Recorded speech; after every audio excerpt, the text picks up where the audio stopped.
Si me paro a pensar en nuestro viejo continente, tengo claro que es muy heterogéneo tanto en idiomas, como en países, nacionalidades, geografía, etnias o clima.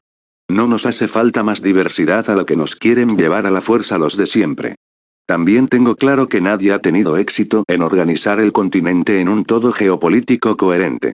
Y eso a pesar de la demanda de líderes de Estado, hombres de negocios o incluso habitantes normales de un espacio europeo pacífico y racional. El siglo XIX vio varios intentos en ese sentido con el sistema continental napoleónico, la Confederación Alemana y su gradual construcción de una unión aduanera y sistema monetario y la poco conocida Unión Monetaria Latina.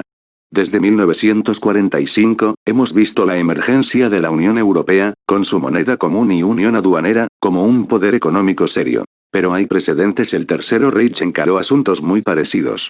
En mayo de 1940, siguiendo los pasos del líder de Alemania y su ocupación de Francia, hubo muchas opiniones diferentes entre los alemanes sobre qué debían de hacer con su nueva hegemonía en la Europa occidental. Werner Dietz, un asociado del ideólogo socialista nacional Alfred Rosenberg y un oficial del Stab de la Oficina de Asuntos Exteriores, escribieron una memoria abogando por la creación de una comisión del Reich encargada de la unificación económica de Europa. En ella se decía: el bloque actual inglés en particular, se ha demostrado inviable para la construcción de un Großraumwirtschaft gran espacio económico europeo, bajo el liderazgo de Alemania como una medida económica de autodefensa por parte de la Europa continental. La reorganización del continente europeo, ese núcleo eterno de la raza blanca, asegurará por lo tanto la recuperación económica y la independencia que son esenciales. Esta cooperación económica deberá seguir el principio de Europa para los europeos. Si deseamos asegurar el liderazgo económico del continente europeo, lo cual es absolutamente necesario para fortalecer la economía del continente como núcleo de la raza blanca, entonces por razones comprensibles no debemos proclamarlo públicamente como el gran espacio económico alemán. Como principio, debemos hablar siempre de Europa para que el liderazgo alemán surja de forma natural desde el peso de Alemania en política, economía, cultura, tecnología y por su situación geográfica. Dejando de lado el asunto racial, uno puede ver muchos de los argumentos actuales que los eurócratas y dirigentes alemanes exhiben.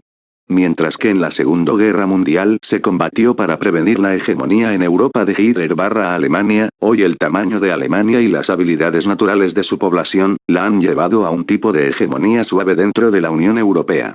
Ha sabido obtener recursos del este y sur de Europa a través de su capital humano, asegurándolos como mercados cautivos de salarios bajos, con fabricación localizada en esos países y desarrollando la eurozona monetaria en consonancia con sus necesidades. Dispongo de la colección completa de la revista Signal, diseñada para el público extranjero en la época del Tercer Reich. Además de fotos excelentes y muy modernas para los estándares actuales, mostraban un mapa de Europa superpuesto con las zonas más importantes de guerras a través de los siglos. Los autores de ese montaje gráfico decían que la supremacía alemana mostraba una nueva era de paz para un continente tradicionalmente en guerra. Además, la Unión Europea y la libertad que ofertaban los ingleses, americanos y bolcheviques comunistas, fueron temas recurrentes, habituales, en la propaganda de guerra alemana y que solo podían llevar al comunismo, tal como está sucediendo hoy. En Francia, la colaboración con los alemanes, ya fuese económica o militar, fue frecuentemente justificada en nombre de Europa, y notablemente para esos franceses que fueron voluntarios a luchar en el frente del Este. Algunos dicen que los alemanes nunca tuvieron un concepto claro de lo que querían que fuese Europa tras la guerra. Para la mayoría cualquier cosa como política europea, se redujo a una necesidad militar inmediata. No lo dudo, pero sí habían planes germanos comunes para toda Europa tras el conflicto. La agenda extranjera de Hitler indicaba: 1. La condición final de Europa será determinada al acabar la guerra. 2. Se declarará el Gran Reich Germano. 3. Anexión formal de las naciones germanas como Dinamarca, Noruega, Holanda y Bélgica. Todo ello y más, abriría un largo período de desarrollo y guerra étnica contra los eslavos en el este. A Francia y Rusia no se les permitiría a partir de ese momento, el recuperarse y ser de nuevo una amenaza para Alemania. La dispersada población alemana sería unida y su seguridad garantizada, la amenaza del bolchevismo aniquilada y empezaría un gran imperio autárquico alemán, capaz de responder al comunismo y a los USA en su objetivo de ser una hegemonía global.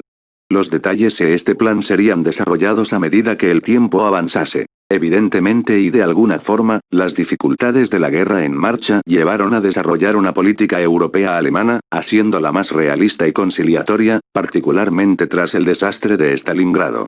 Esto es evidente al cambiar los criterios para alistarse en la Waffen-SS, el cuerpo militar de las SS, que se amplió a la mayoría de nacionalidades europeas, e incluso los racialmente cuestionables tártaros y bosnios musulmanes.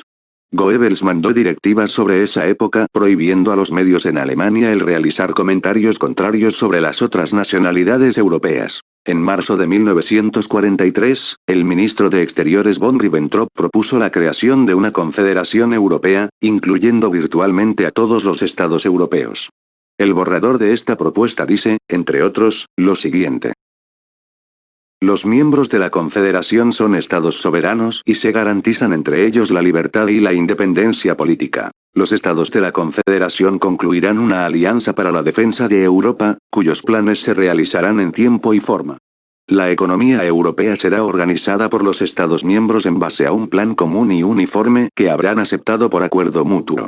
Las barreras aduaneras entre ellos serán abolidas progresivamente. Los miembros de la Confederación serían inicialmente Alemania, Italia, Francia, Dinamarca, Noruega, Finlandia, Eslovaquia, Hungría, Rumania, Bulgaria, Croacia, Serbia, Grecia y España.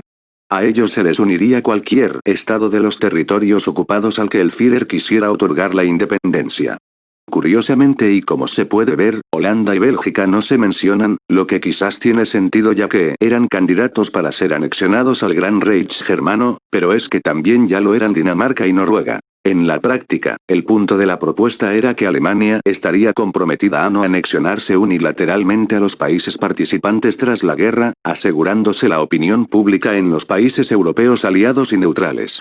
Los vagos compromisos a largo plazo para una alianza militar y económica podrían, quizás, eventualmente ser elaborados por comités de diplomáticos, antes que las comunidades europeas de la posguerra. Ribbentrop aseguró al Führer que, si siempre nombramos a las personas adecuadas como representantes en esos estados, gente que vaya por la línea dura y que a pesar de su apariencia conciliadora, sigan el objetivo político concreto, no perjudicaremos en nada la formación de esa confederación.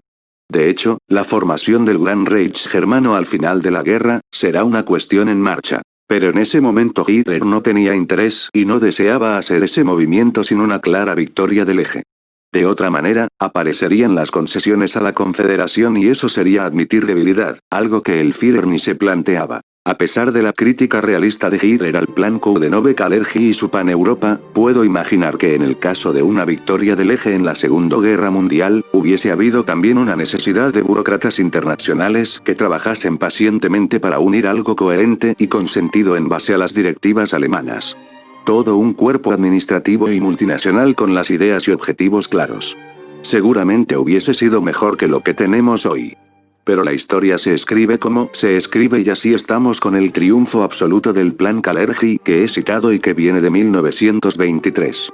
No nos quejemos por ello.